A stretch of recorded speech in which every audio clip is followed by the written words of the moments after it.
बिस्मिल्लाहिर्रहमानिर्रहीम। अस्सलामु अलैकुम दोस्तों, उम्मीद आप सब खैर आफियत से होंगे। तुगलक एपिसोड 5। शयामा हसामुद्दीन को साथ लेकर कमरे से बाहर निकली और एक दूसरे कमरे में ले जाकर उसे बिठा दिया। कहने लगी, यह है आपका कैद खाना, तशरीफ रखिए। फिर जाते जाते बोली, दरवाज़ा मुकफ्फल कर दूं या खुला छोड़ दूं?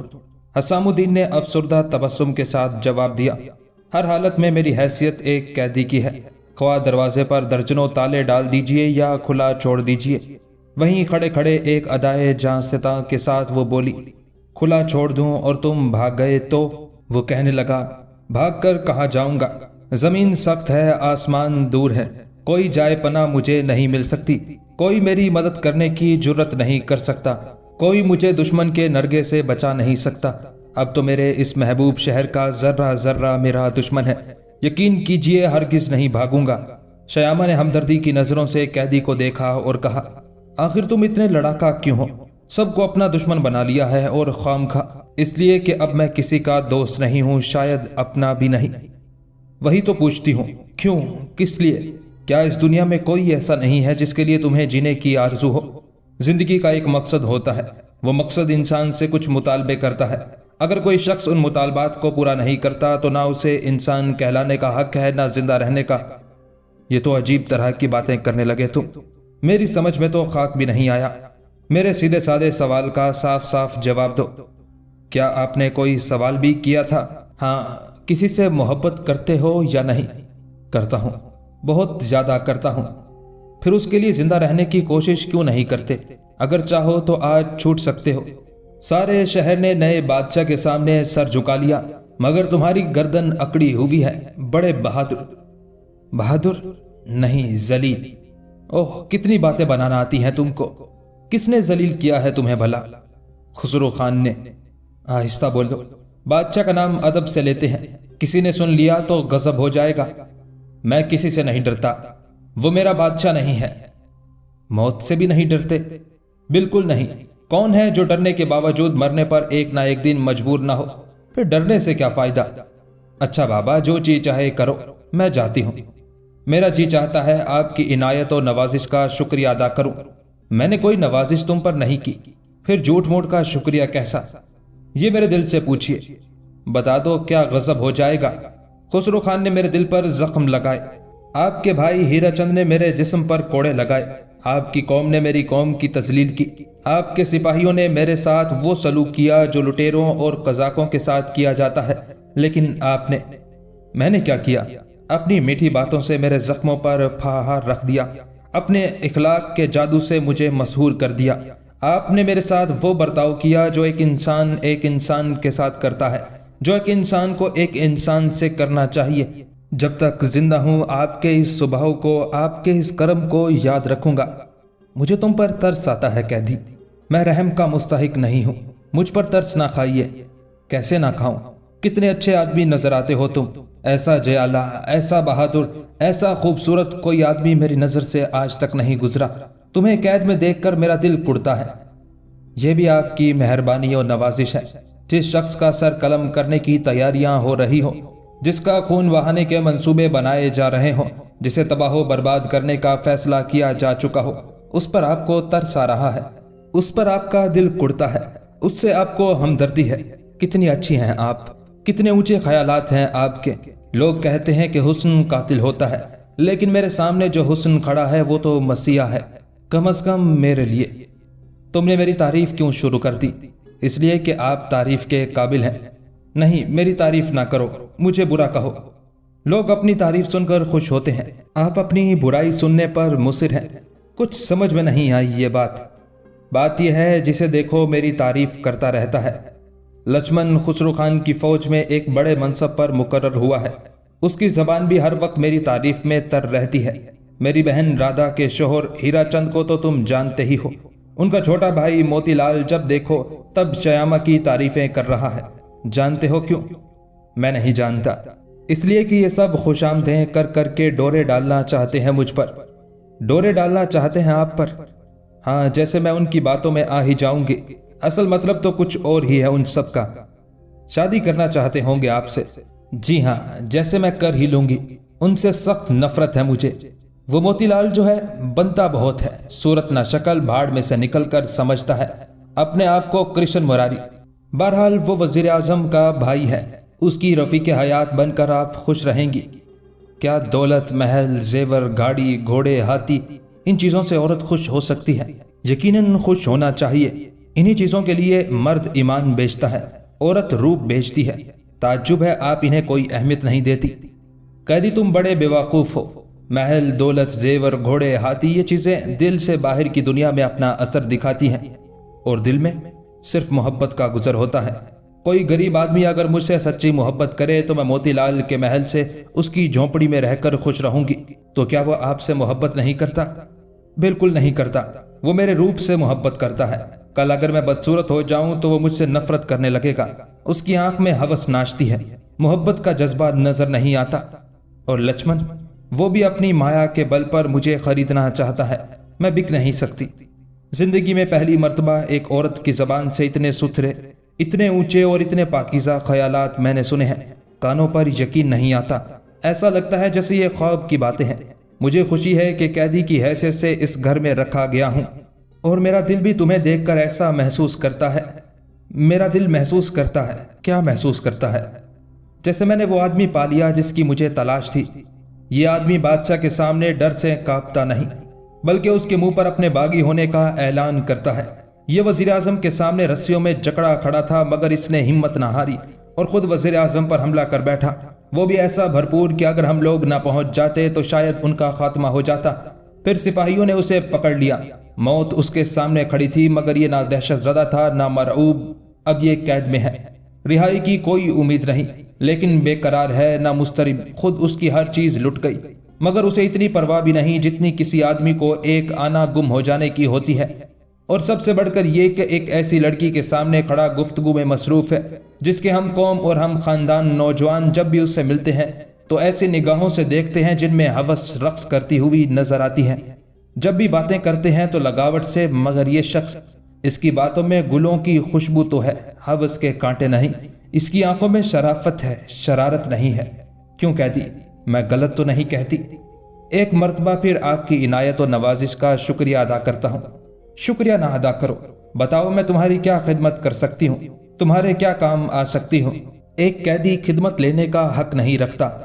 कैदी? हाँ, तुम कैदी हो। मैं तुम्हें रिहा कर सकती हूँ। आप मुझे रिहा कर देंगी? जरूर कर दूंगी, लेकिन इसका अंजाम क्या होगा? अंजाम ये होगा कि तुम आज़ाद हो जाओगे और मेरी जगह आप कैद हो जाएंगी। मुझे कोई कैद नहीं कर सकता। बेशक आप वजीर की बहन हैं, लेकिन इसे ना भूलिए कि मैं बहुत खतरनाक कैदी हूँ।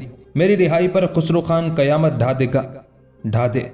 वो हरगिज माफ नहीं करेगा। उससे माफी मांगने जाएगा कौन? मेरी रिहाई उसकी मौत का पेशखेमा होगी और मौत से बचने के लिए वो सारे शहर को कत्ल कर देने में भी तामुल नहीं करेगा। खुसरो खान क्या करेगा? उसकी फिक्र आपको क्यों? इसलिए कि उसका असर आपकी जात पर पड़ेगा। मेरी जात पर क्या असर पड़ सकता है? वो किसी ना किसी तरह मालूम करेगा मेरी रिहाई किस तरह अमल में आई है और फिर हीरा चंद को बर्खास्त कर देगा। इस घर पर हल चल जाएगा। श्यामा बोली। और क्या क्या होगा? आप गिरफ्तार कर ली जाएंगी। फिर क्या होगा? आप पर नाकाबिले बर्दाश्त मजालिम तोड़े जाएंगे। कैदी, तुमने जो कुछ कहा मैंने सुन लिया। मेरा ख्याल है कि तुम्हारे अंदेशे गलत और बेबुनियाद नहीं है, लेकिन इसके बावजूद मैं अपने अहद पर कायम हूँ। किस अहद का जिक्र कर रही हैं आप? तुम्हें रिहा करने का। क्या आपने मुझे इतना खुद गरज समझ रखा है कि अपनी रिहाई के लिए आपकी और आपके खानदान की जिंदगी खतरे में डाल दूं? ऐसा कभी और किसी कीमत पर नहीं हो सकता। ये बातें हो रही थी कि राधा इधर से गुजरी। उसने एक नजर श्यामा और कैदी पर डाली, फिर कहने लगी, अब तक यहाँ खड़ी क्या कर रही हो? चलो। श्यामा ने दुस्दीदा निगाहों से हसामुद्दीन को देखा और राधा के साथ चली गई। उन दोनों के जाने के बाद हसामुद्दीन ने मौजूदा हालात पर गौर करना शुरू किया। उसने सोचा गो श्यामा की पेशकश कबूल नहीं की जा सकती, लेकिन इस कैद खाने से जल्द अज जल्द निकल जाना मेरे लिए जरूरी है। दिल्ली के बाशिंदों को गासिब खुसरो खान के खिलाफ अगर जल्द अज जल्द मुत्तहिद व मुनज़्ज़म ना किया गया तो गाजी मलिक और जोना खान की मुजाहिदाना कोशिशें अकारत जाएंगी और अगर ये कोशिश कामयाब ना हुई तो खुसरो खान की हुकूमत मुस्तकिल हो जाएगी और हिंदुस्तान से मुसलमानों की हुक्मरानी का खात्मा हो जाएगा। लेकिन सवाल यह है कि रिहाई किस तरह हासिल की जाए। शयामा की मदद से मुस्तगनी होकर रिहाई का हासिल करना तो किसी तरह भी मुमकिन नहीं है। वो यही सोच रहा था कि एक मुसल्लह सिपाही पहरेदार की हैसियत से दरवाजे के पास आकर खड़ा हो गया। हसामुद्दीन ने उससे पूछा, क्या तुम्हारे जिम्मे मेरी निगरानी की गई है? पहरेदार ने मूंछों पर ताव लेते हुए कहा, हाँ, महादेव की निगरानी से कोई कैदी कभी फरार नहीं हो सकता।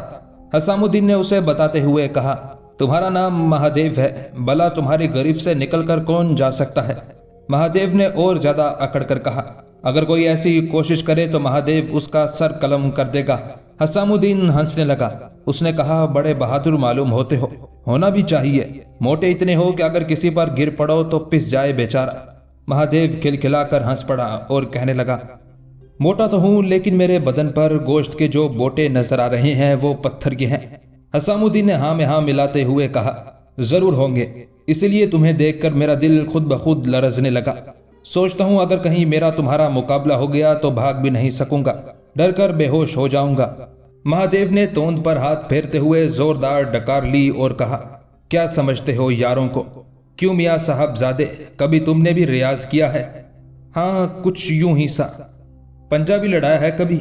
लड़ाया तो है लेकिन अपने जैसों से, तुम जैसों से नहीं। महादेव ने कह कहा लगाते हुए हसामुद्दीन की तरफ हाथ बढ़ाया और कहा, लगाओ, जोर लगाओ। हसामुद्दीन ने झिझक कर हाथ पीछे हटा लिया और कानों पर हाथ रखकर कहने लगा, माफ करो बाबा, अपने में दमखम कहाँ। कुछ फख्र, कुछ नाज, कुछ गरूर के साथ महादेव ने इसरार जारी रखा। दोनों के पंजे मिल गए। हसामुद्दीन ने कहा, अगर मरोड़ सकते हो मरोड़ दो। अब तक हसामुद्दीन की गुफ्तगू में जिस इंकसार, फरूतनी और नियाजमंदी की झलक नजर आ रही थी वो दफतन गायब हो गई और महादेव ने ऐसा महसूस किया जैसे हसामुद्दीन उसे चैलेंज दे रहा है। उसका चेहरा सुर्ख हो गया। बरहमी के आलम में उसने पंजा मरोड़ना शुरू किया लेकिन जुम्बिश भी ना दे सका। कई मिनट तक जोर आजमाई करने के बाद वो पसीने पसीने हो गया और थके हुए लहजे में गोया हुआ। ऐसा मालूम होता है किसी उस्ताद से ये हुनर सीखा है। ये कहकर हसामुद्दीन के पंजे से अपना पंजा बाहर निकालने की कोशिश की लेकिन ऐसा महसूस हुआ जैसे आहनी शिकंजे में उसकी उंगलियां फंस गई। उसने हैरत से अपने दुबले पतले कमजोर नहीफ हरीफ को देखा और पूछा, ये क्या? हसामुद्दीन ने फातिहाना तबस्सुम के साथ आंखों में आंखें डालकर कहा, एक हाथ से ताली कैसे बच सकती है? खुद तो जोर कर चुके, अब यारों का जोर भी देख लो। ये कहकर उसने महादेव का पंजा मरोड़ा तो आन की आन में पंजा उतर गया और महादेव इतने जोर से चीखा कि महल की बहुत सी बांदियां, गुलाम, नौकर चाकर जमा हो गए। महादेव जमीन पर पड़ा था और उसकी चीख आसमान तक जा रही थी। जरा देर में शयामा भी आ गई, राधा भी पहुंच गई, हीराचंद भी तशरीफ ले आए। इस्तफसार पर महादेव ने अपनी दास्ताने दर्द को खुद ही सुनाई। सब हंसने लगे। शयामा ने मुस्कुराते हुए कहा, अब कोई दिन कुश्ती का भी मुकर्रर कर लो। हीराचंद ने शयामा से कहा, क्या महादेव की जान लेना चाहती हो? वो बोली, इतना मोटा आदमी भी हार सकता है, ये मेरी समझ में नहीं आया। महादेव, हमारे सामने एक दफा फिर पंजा लड़ाओ। महादेव ने कहा, अच्छा हो लेने दो, इसकी गर्दन ना तोड़ी तो महादेव नाम नहीं। हसामुद्दीन ने उकसाते हुए कहा, तो क्या बीमार हो तुम? क्या मर्द भी बीमार पड़ते हैं? शयामा ने भोलेपन से पूछा, क्यों नहीं पड़ते? बीमारी किसे छोड़ती है? ऐसा बड़ा बोल तो ना बोलो। हसामुद्दीन ने जवाब दिया, जो मर्द होते हैं वो बीमारी को मौका ही नहीं देते, वो बीमारी की बजाय मौत को दावत देते हैं। वो चारपाई पर एड़िया नहीं रगड़ते, मैदान जंग में सर कटाते हैं। क्यों महादेव? महादेव के लिए इनकार करना भी मुमकिन ना था। कहने लगा, बेशक। हसामुद्दीन ने कहा, फिर तुम बीमार नहीं हो, आओ मैदान में हो जाएं दो दो हाथ। महादेव ने मैदान छोड़ते हुए कहा, यह कैद खाना है, लड़ाई का मैदान नहीं। महादेव चला गया और उसकी बुजदली पर शयामा खिलखिलाकर हंस पड़ी। महादेव अंधों में काना राजा था। वो अपने मोटापे को कुव्वत और ताकत समझता था। उसका भारी भरकम जिस्म देखकर लोग सहम जाते थे। उसे अपने बारे में गलत फहमी हो गई थी, लेकिन आज ये गलत फहमी रफा हो गई, हमेशा के लिए। गोपाल खुश खुसरो खान के पास वापस आया। वो इंतहाई बेकली और इज़्तिराब के साथ हमतन चश्मे शौक बना उसका इंतजार कर रहा था। उसे देखते ही उठ खड़ा हो गया, 2 कदम आगे चलकर बिल्कुल उसके पास पहुंच गया और वालेहाना अंदाज में पूछा, गोपाल तुम आ गए? कहो उस गारतगर सब्रो शकीब का कुछ पता चला? गोपाल ने पेशानी का पसीना पूंछते हुए जवाब दिया। कुएं में बांस डाले हैं, तब पता चला है जहां पना। खुसरो खान पर जोश मुसरत से दीवानगी की कैफियत तारी हो गई। कहने लगा, तुमने पता चला लिया गोपाल, कितने अच्छे हो तुम, कितना ख्याल रखते हो हमारा। हम तुम्हें इनाम देंगे, जागीर देंगे, माला माल कर देंगे। बताओ वो कौन है? गोपाल ने बड़े इत्मीनान के साथ अर्ज किया, जहां पना वो तो नगमाए तर है, उसके हसूल में किसी तरह की दुश्वारी पेश ही नहीं आ सकती। हमने उसे न जाने क्या समझ रखा था। वो तो खुसरो खान उस तूले कलाम से घबरा गया। यह तवील तकरीर का मौका नहीं है, तफसीलन बातें बाद में होती रहेंगी। जो कुछ तुम मालूम करके आए हो मुख्तसर तौर पर वो बता दो। गोपाल ने बताना शुरू किया। जहां पना वो लाला रघोमल की लड़की है। रघोमल कौन? हम नहीं जानते, बहरहाल वो दिल्ली ही का रहने वाला होगा। जी हाँ, वो गुलाम इस शहर का कदीम बाशिंदा है, करोड़पति है, बहुत बड़ा सेठ है, साहूकार है, सौदागर है, हुन बरसता है कमबख्त के घर में। क्यों इतनी लायानी बातें किए जा रहे हो? वो अगर करोड़पति है तो क्या हम गरीब हैं? जो मांगेगा पाएगा। बेशक, क्या शुबा हो सकता है इसमें। हमारे सुल्तान की दरिया दिली मशहूर खासो आम है। यहाँ फकीर आते हैं और अमीर बनकर वापस जाते हैं, और खुद रघोमल के लिए भी इससे बढ़कर शर्फ की क्या बात हो सकती है कि जहां पनाह उसके दामाद बन जाएं। ठीक कहते हो। वो इशारा पाते ही अपनी लड़की को लेकर महल सिरा में हाजिर हो जाएगा। तो बुलाओ रघोमल को, हम पयाम देंगे। लेकिन ये तो बताओ उसकी शादी हो चुकी है या नहीं? नहीं जहां पनाह, उसकी शादी नहीं हुई है। शायद बराबर कोई आदमी ना मिला होगा। ये बात भी नहीं जहां पनाह। फिर क्या बात है, क्यों नहीं होती उसकी शादी? अब तक जितने रिश्ते आए सबको उसने नामंजूर कर दिया। आखिर रघोमल क्या चाहता है? किसके साथ अपनी लड़की ब्याहना चाहता है? क्या किसी बादशाह के साथ? अगर ये बात है तो भी उसकी दरीना हसरत पूरी हो गई। जाओ उसे खुशखबरी दो कि सुल्तान खुसरो ने उसका दामाद बनना मंजूर कर लिया है। जहां पना ये बात नहीं है कि आए हुए रिश्ते रघोमल ने नामंजूर कर दिए हों। फिर किसने नामंजूर किए? रघोमल की लड़की ने। क्या कहा? जी हाँ, बड़ी खुदसर, शौक मिजाज और सरकश वाक़ई हुई है।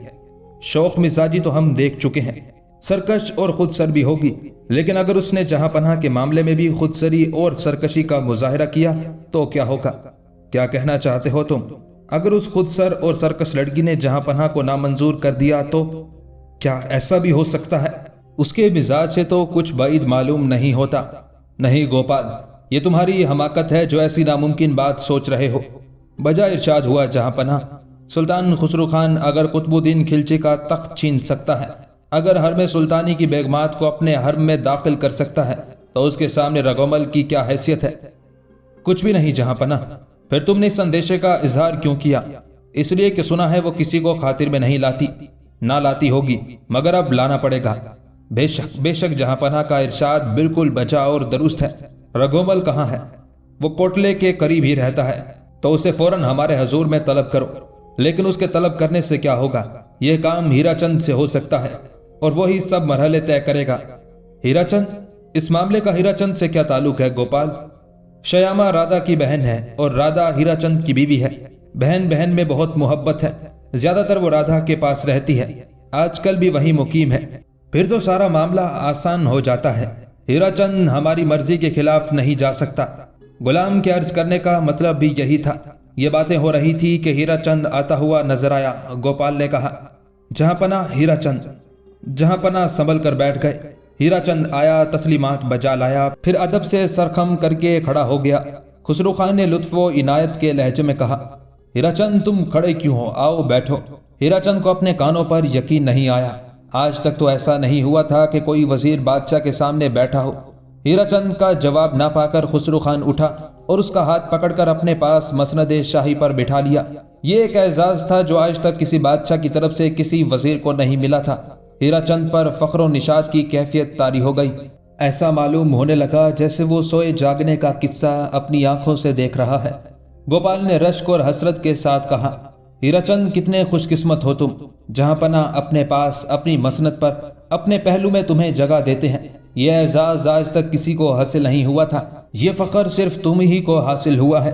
हीराचंद ने गोपाल को मुखातिब करते हुए कहा, बादशाहों की ये जरा नवाजी, इनका इकबाल और अरूज का पेश खैमा होती है। बादशाह के सामने मेरी हैसियत एक फकीर बेनवाज से ज्यादा नहीं। एक फकीर को इस तरह नवाज कर उसने रियाया का हौसला बढ़ा दिया है। ہر شخص ہیرا چند کا سا وفادار بن کر اس کی جگہ لے سکتا ہے، ہیرا چند بن سکتا ہے۔ خسرو خان ہنسنے لگا۔ اس نے گوپال سے کہا، کتنے پتے کی بات کہی ہے تمہارے دوست نے، واقعی ہیرا چند کی وفاداری پر ہمیں فخر ہے، وہ ہماری خوشی کے لیے سر دھڑ کی بازی لگا سکتا ہے۔ ہیرا چند نے سینے پر ہاتھ رکھ کر کہا، ہمیں یقین ہے تم سچ کہہ رہے ہو۔ کیوں ہیرا چند، اس مسلمان قیدی کا کیا حال ہے؟ وہ محبوس ہے جہاں پناہ، راہ راست پر آیا؟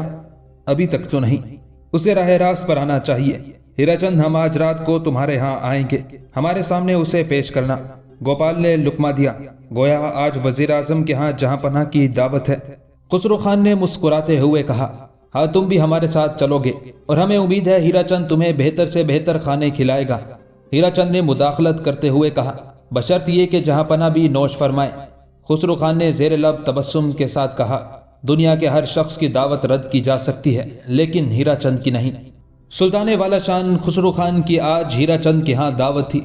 بنیں گے اور ستارے اب آسمان کے لیے۔ ہیرا چند نئی حکومت سے پہلے بھی خوشحال آدمی تھا، اور نئی حکومت نے تو اسے آسمان پر پہنچا دیا۔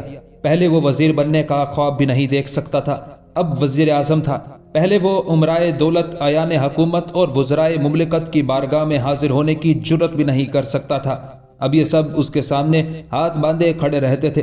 پہلے وہ کسی کا مقدر بدلنے کا اشارہ نہیں رکھتا تھا، اور اب پورے ملک کی قسمت اس کے ہاتھ میں تھی۔ پہلے اس نے سونے اور چاندی کو دیکھا نہیں تھا، اب سونے اور چاندی سے لبالب خزانہ اس کے تصرف میں تھا۔ پہلے وہ ایک معمولی سے گھر میں رہتا تھا، اب ایک قصر فلک نما اس کی اقامت گاہ تھی۔ پہلے وہ بادشاہ کی ڈیوڑی کے پاس سے بھی نہیں گزر سکتا تھا، آج بادشاہ اس کے گھر مہمان بن کر آ رہا تھا۔ رادھا ایک دولت مند باپ کی بیٹی تھی، لیکن یہ باپ جتنا زیادہ دولت مند تھا اتنا ہی زیادہ وہ کنجوس بھی تھا۔ برابر کے آدمی سے شادی کرتا تو جہاں رادھا رانی بن کر رہتی، وہاں سیٹھ صاحب کو سونے اور چاندی سے بھری ہوئی تھیلیوں کا منہ کھولنا پڑتا، اور اس کے لیے وہ قطعاً تیار نہ تھے۔ ہیرا چند غریب تھا، اگر اس نے کچھ دیا نہیں تو لیا بھی نہیں۔ دھوم دھڑاکے سے اگر بارات لے کر نہیں آیا تو گاڑیوں پر لاد کر جہیز بھی نہیں لے گیا، حساب کتاب برابر ہو گیا۔ لیکن ہر انسان کا مقدر جدا ہوتا ہے۔ رادھا ہیرا چند کے گھر ایک معمولی لڑکی کی طرح آئی، اور کچھ ہی دن میں مقدر کا ستارہ چمکا تو وزیر اعظم کی بیوی بن گئی۔ اب سیٹھ صاحب کی دولت اس کے سامنے دو کوڑی کی تھی، اور یہ شیامہ، ہاں یہ بڑی چنچل اور الڑ لڑکی تھی، کنجوس باپ سے جب اور جتنا چاہتی خرچ کرا دیتی۔ وہ لاکھ لاکھ انکار کرنے کا ارادہ کرتے، لیکن آنکھیں چار ہوئی مسکرائے اور جو اس نے مانگا پایا۔ سارا گھر اس بات پر حیرت میں تھا کہ جس باپ نے رادھا کو 1000 کا زیور بھی رخصتی کے وقت نہ دیا، وہ شیامہ کے لیے لکھ لوٹ کیوں بن گیا ہے؟ اس کی ایک ایک فرمائش پر آنکھ بند کر کے ہزاروں روپے کس طرح خرچ کر دیتا ہے، مگر اپنا اپنا مقدر۔ رادھا کا نصیب وہ تھا، شیامہ کا یہ، اور ان دونوں بہنوں میں محبت بھی بہت زیادہ تھی۔ جب تک رادھا ایک معمولی شوہر کی بیوی تھی، اس نے شیامہ کو مہمان بنا کر رکھنے کی کبھی جرت نہ کی۔ یہ دوسری بات ہے کہ خود شیامہ جب چاہتی چلی آتی اور جب تک چاہتی رہتی، لیکن جب سے وہ وزیر اعظم کی بیوی بنی تھی، تقریباً مستقل طور پر اس نے شیامہ کو اپنے ہاں رکھ چھوڑا تھا۔ سیٹھ صاحب بھی خوش تھے۔ چلو بلا ٹلی، روز روز کی دیوالیہ کر دینے والی فرمائشوں سے جان چھٹی، اب رادھا جانے اور وہ۔ اور واقعی رادھا نے اسے ماں کی طرح رکھا، اس کے اشارے کو سمجھ لیتی اور جو خواہش ہوتی چاہے کچھ ہو جائے اسے پورا کر کے رہتی۔ بڑے مزے میں گزر رہی تھی دونوں بہنوں کی، اور اب شیامہ کو ایک دلچسپ مشغلہ ہاتھ آ گیا تھا، حسام الدین۔ اس شخص سے اس کی دلچسپی لمحہ با لمحہ بڑھتی جا رہی تھی۔ اپنی مختصر سی زندگی میں اس نے بہت سے آدمی دیکھے تھے، لیکن اس شخص کا سا کوئی آدمی نظر سے نہیں گزرا تھا۔ کیا تیور تھے، کیا شان تھی، کیا جلال تھا، کیا جمال تھا۔ اس وقت بھی وہ اپنے قیدی کے پاس تھی اور اس سے باتیں کر رہی تھی۔ اس نے تقریباً خفا ہوتے ہوئے کہا، قیدی، تم میری بات کیوں نہیں مان لیتے؟ حسام الدین نے زیر لب تبسم کے ساتھ کہا، کیا کوئی ایسی بات بھی ہو سکتی ہے جو آپ کہیں اور میں نہ مانوں؟ اس جواب سے وہ خوش ہو گئی، اس کا چہرہ دمکنے لگا، شرم کی سرخی سی آ گئی رخسار پر۔ پھر وہ مسکراتی ہوئی بولی، تو پھر بھاگ کیوں نہیں جاتے؟ وہ گویا ہوا، پھر آپ کے دل میں میری عزت نہ رہے گی، آپ مجھ سے نفرت کرنے لگیں گی۔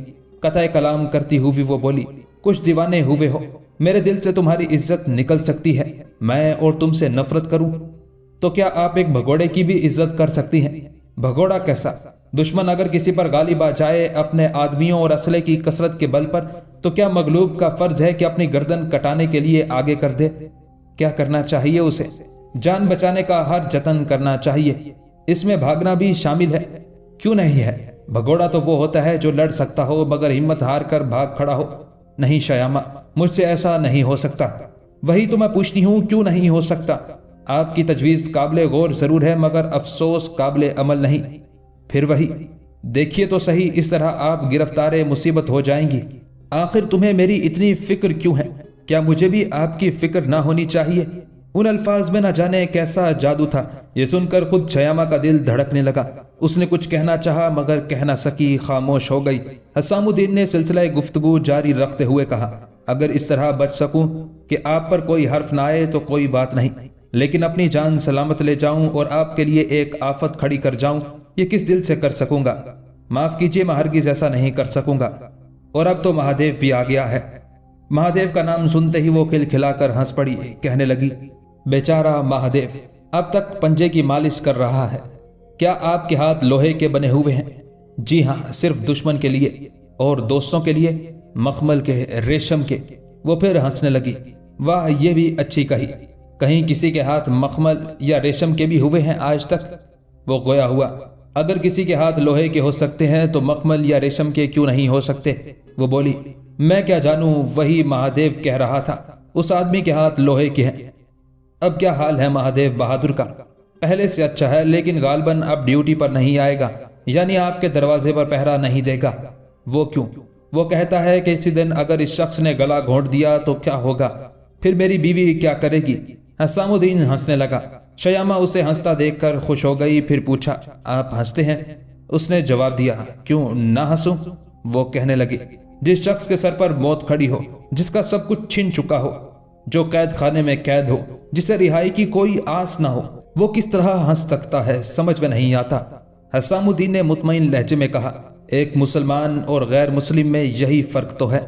किस तरह का फर्क? ये कि मुसलमान मौत से नहीं डरता, हर वक्त उसके इस्तकबाल के लिए तैयार रहता है, और एक काफिर मौत के नाम से मरने लगता है। ऐसा क्यों होता है?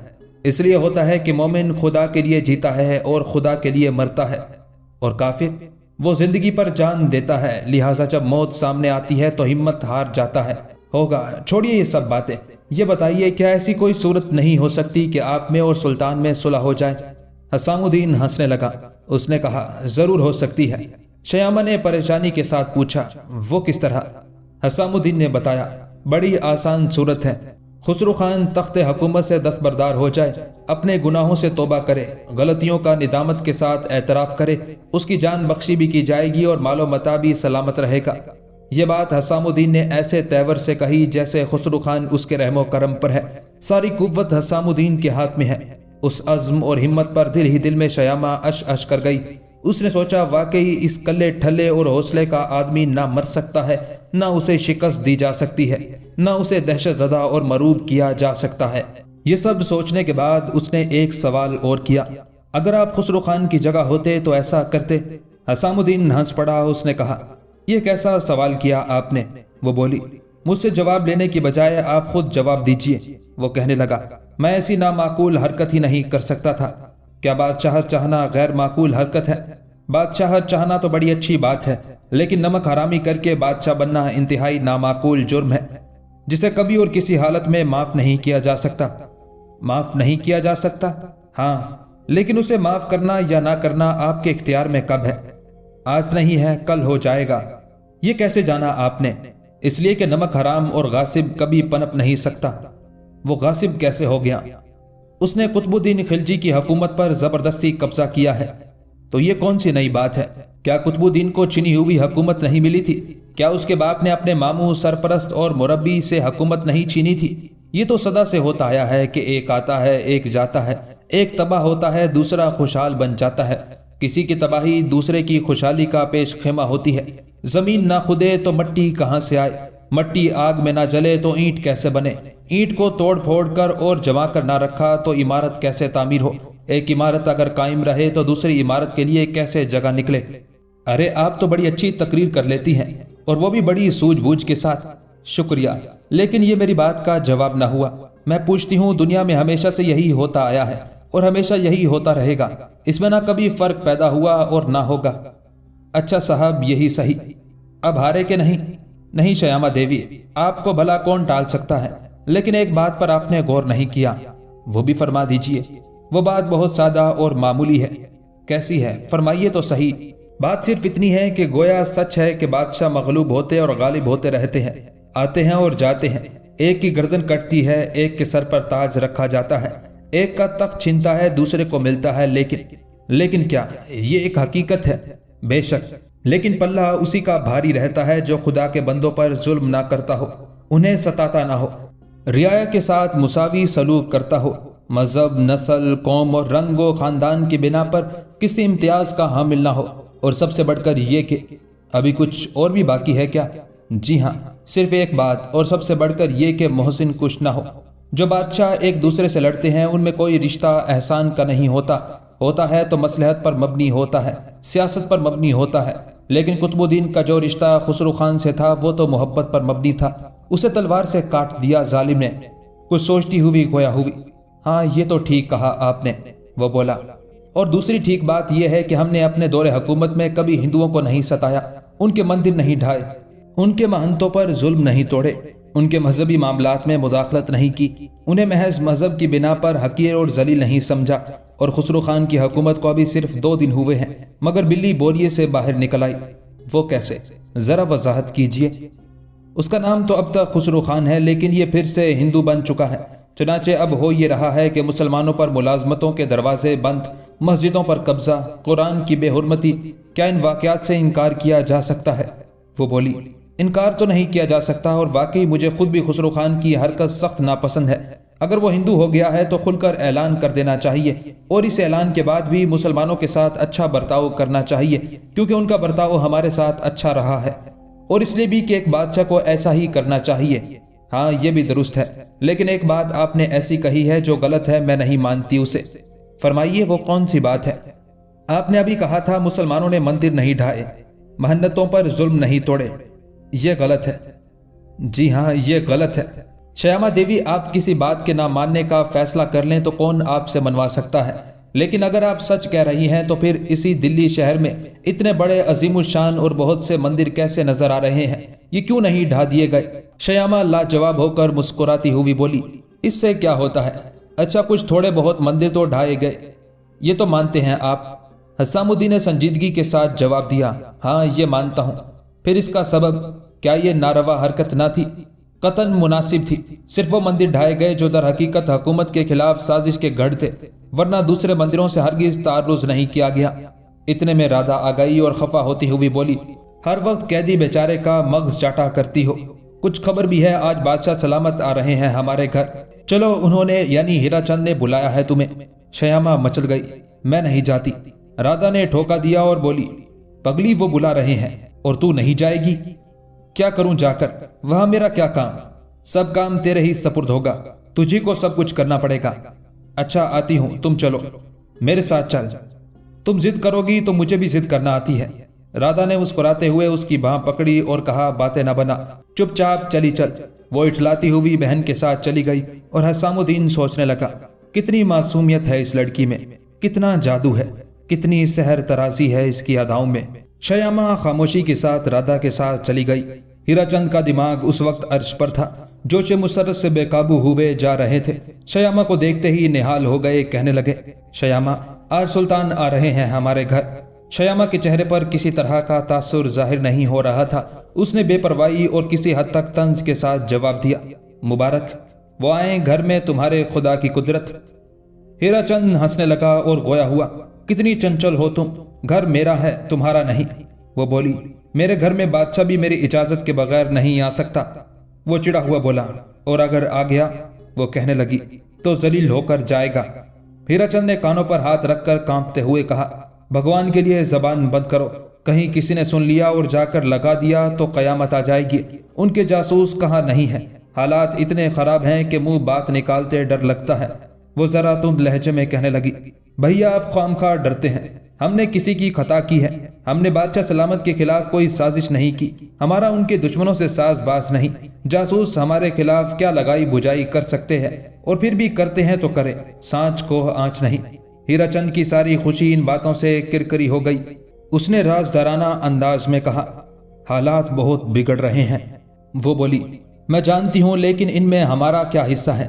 हीरा चंद के मुंह से बेसाख्ता निकला, कुछ नहीं। और फिर वो कहने लगा, सुना है गाजी मलिक ने दिल्ली पर चढ़ाई का फैसला कर लिया है। शयामा मुस्कुराती हुई बोली, ये बड़ी अच्छी खबर सुनाई आपने। हीरा चंद लरस गया। उसने इधर उधर निगाह डाली कि कोई सुन तो नहीं रहा, फिर कहने लगा, क्यों मेरे और अपने पीछे पड़ी है लड़की? शयामा ने दीवार हम गोश वारिद की परवाह किए बगैर कहा, भैया देखिए तो सही, प्रजा किस मुसीबत में गिरफ्तार है। शुरू में मुझे इस इंकलाब से बड़ी खुशी हुई थी, मगर अब खुशी काफूर हो चुकी है। ऐसा न कहो, अब अपना राज है, पहले गैर हम पर हुकूमत करते थे। वाह भैया, आप भी इस तरह सोचते हैं तो क्या गलत सोचता हूँ? और नहीं तो क्या, राज वो अच्छा है जिसमें हर एक को सुख मिले, गरीब लोग मगन हो, हर शख्स आज़ादी और बेफिक्री की जिंदगी बसर करे, चाहे वो राज गैरों का ही क्यों ना हो। और जिस राज में मुसीबत ही मुसीबत हो, ना किसी की इज्जत सलामत हो, ना जानो माल ना आबरू, आदमी घर से निकले तो गुनाहों से तौबा करके और बीवी बच्चों को अलविदा कहकर। ये क्या बक रही है तू लड़की? भैया मैं गलत नहीं कहती, आजकल लोगों का हाल यही है कि वो घर से ये सोच कर निकलते हैं कि न जाने अब वापस आना किस्मत में लिखा है या नहीं। ऐसा राज तो एक लानत है, चाहे वो अपनों ही का क्यों ना हो। हीरा चंद पर एक मर्तबा फिर लर्जा तारी हो गया। उसने कांपती हुई आवाज में कहा, चुप लड़की। लेकिन लड़की कहाँ मानने वाली थी, वो तो उस वक्त जोशे खिताबत का पैकर बनी हुई थी। कहने लगी, या तो कोई बात छेड़ा ना करो या फिर सब कुछ सुनने के लिए तैयार रहा करो। हीरा चंद ने माजरत करते हुए कहा, भाई हम अपनी गलती तस्लीम करते हैं, अब कभी कोई ऐसी बात नहीं छेड़ेंगे, माफ करो, लेकिन जल्दी जल्दी दावत का इंतजाम मुकम्मल कर डालो, सब कुछ तुम्ही को करना है। उसने इत्मीनान दिलाते हुए कहा, बेफिक्र रहिए, सब ठीक हो जाएगा। जवाब देकर वापस जाने के लिए उसने कदम उठाया ही था कि हीरा चंद ने आवाज दी, शयामा। वो फिर आकर सामने खड़ी हो गई, कहने लगी, फिर ना कहिएगा मैंने बातें शुरू की हैं। हीरा चंद उस वक्त संजीदा था। उसने सवाल किया, कैदी का क्या हाल है? वो बोली, बहुत अच्छा। हीरा चंद ने पूछा, आ गया राह रास्त पर? वो कहने लगी, वो तो राह रास्त पर साबित कदम है, उसके पांव अब तक नहीं डगमगाए, ना कभी डगमगाएंगे। ये अजीब से अल्फाज सुनकर हीरा चंद की आंखें खुली की खुली रह गईं। कुछ देर तक वो खामोश रहा, फिर गोया हुआ, किस तरह की बातें करती है तू? वो इठलाती हुई बोली, भैया बातें तो सच्ची ही हैं, मेरे दिल में उसकी इज्जत है, अजमत है। हीरा चंद के लिए इससे ज्यादा सुनना मुश्किल हो गया। उसे हाथ के इशारे से खामोश करता हुआ बोला, तेरे दिल में उसकी इज्जत है, अजमत है।